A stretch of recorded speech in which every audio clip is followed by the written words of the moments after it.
आरंग में कुछ दिन पहले धर्म विशेष ला लेके कांग्रेसी नेता अनर्गल बात करे है, ओकर रिकॉर्डिंग वायरल हुआ थे सोशल मीडिया में।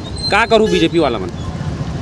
ये कांग्रेस का जब भी सरकार बनता है तो गुंडागर्दी इनका पेशा है। अभी रायपुर में देखे होंगे, अत्याचार, आतंक और गुंडागर्दी को करना, अपराध करना ही कांग्रेस सरकार का राजनीति करने का तरीका है।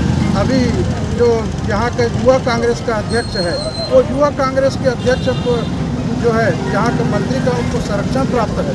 अब एक हमारे मुस्लिम समुदाय के जो लोग हैं उनके जाति सूचक उनको टिप्पणी करना, किसी धर्म के नाम पे टिप्पणी करना, ये अच्छी बात नहीं है। परंतु उनको मंत्री का सब प्राप्त है और उनके नाम से उनका दादागिरी यहाँ आरंग में चल रहा है और उसी के आधार पे उन्होंने एक जाति को गाली दिया। उनके जाति के जो आराध्य जिनको मानते हैं, बोले भारत माता की। ये ऐसा होना नहीं चाहिए। कार्यकर्ता इस तरह से आयोग से सभी के लिए भोजन की व्यवस्था रखा गया है, तो माई के बगिया में जाकर भोजन प्राप्त कर ले करते हैं।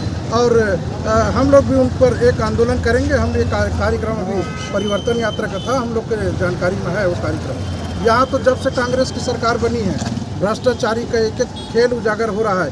यहाँ अभी हमारे प्रदेश अध्यक्ष जी बता रहे थे, शिक्षक दिवस के दिन एक हमारे शिक्षिका जो हम लोग को ज्ञान देती है, हमारे जो बच्चों हैं, पढ़ने वाले बच्चे हैं, उनको शिक्षा देती है, उनके साथ शिक्षक के दिवस के दिन बलात्कार हो जाना और 2 मासूम बच्चियां जो रक्षाबंधन के दिन उसके साथ बलात्कार हो जाना, ये यहाँ के छत्तीसगढ़ के सरकार और ये कांग्रेस के जो यहाँ के मंत्री है उनका कितना यहाँ पे अपराधियों को संरक्षण प्राप्त है, ये संरक्षण को दर्शाता है। यहाँ कानून व्यवस्था नाम के छत्तीसगढ़ में कोई चीज़ नहीं है। कानून व्यवस्था पूरा ठप है, भ्रष्टाचारी का आलाप है। जहाँ भी चुनाव होता है यहाँ छत्तीसगढ़ के जनता के गाढ़ी कमाई को ले जाके वहाँ पे चुनाव का संचालन किया जाता है। इनको हर स्टेट में जो भी स्टेट में चुनाव होता है, इनको भूपेश बघेल जी को वहाँ का प्रभारी बनाया जाता है। इसलिए नहीं प्रभारी बनाया जाता कि उसमें काबिलियत है, इसलिए प्रभारी बनाया जाता है कि छत्तीसगढ़ की गाढ़ी कमाई को, यहाँ का जो राजस्व को पैसा आता है उसको वहाँ के चुनाव में लगाए।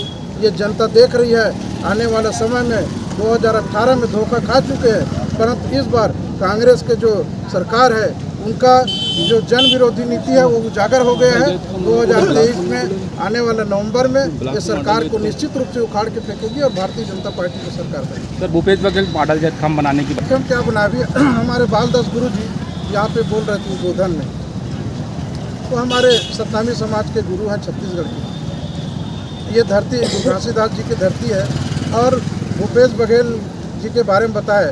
उन्होंने कांग्रेस के जो भूपेश बघेल है उनके द्वारा जो जिस तरह से सतनामी समाज का अपमान किया गया है, उस अपमान को देखकर ही वो भारतीय जनता पार्टी में ज्वाइन किए हैं। उन्होंने खुद ही अपने उद्बोधन में बताया कि भूपेश बघेल ने जो छत्तीसगढ़ के जो सतनामी समाज है उसको गाली देने का काम किया है, उसको भोंकने वाले समाज कहने का काम किया है। सतनामी समाज भी देख रही है, यहाँ 32 सीटों में सतनामी समाज निर्णायक भूमिका में है।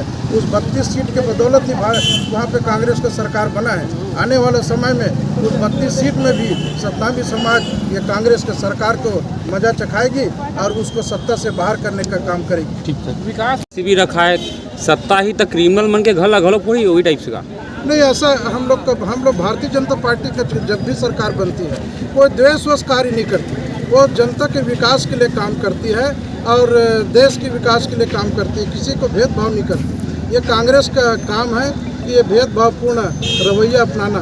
हम लोग भारतीय जनता पार्टी के सबका साथ सबका विकास के नारा को लेकर हम लोगों ने और हमारी पार्टी का यही उद्देश्य है और उसी आधार पे हम लोग आगे बढ़ते हैं। आरंग में 5-6 लोग बीजेपी से दावेदार लग रहे हैं सर। अब ऐसा है, सबको अपेक्षा रहता है विधायक बनने का और सभी लोग ईमानदारी से काम कर रहे हैं।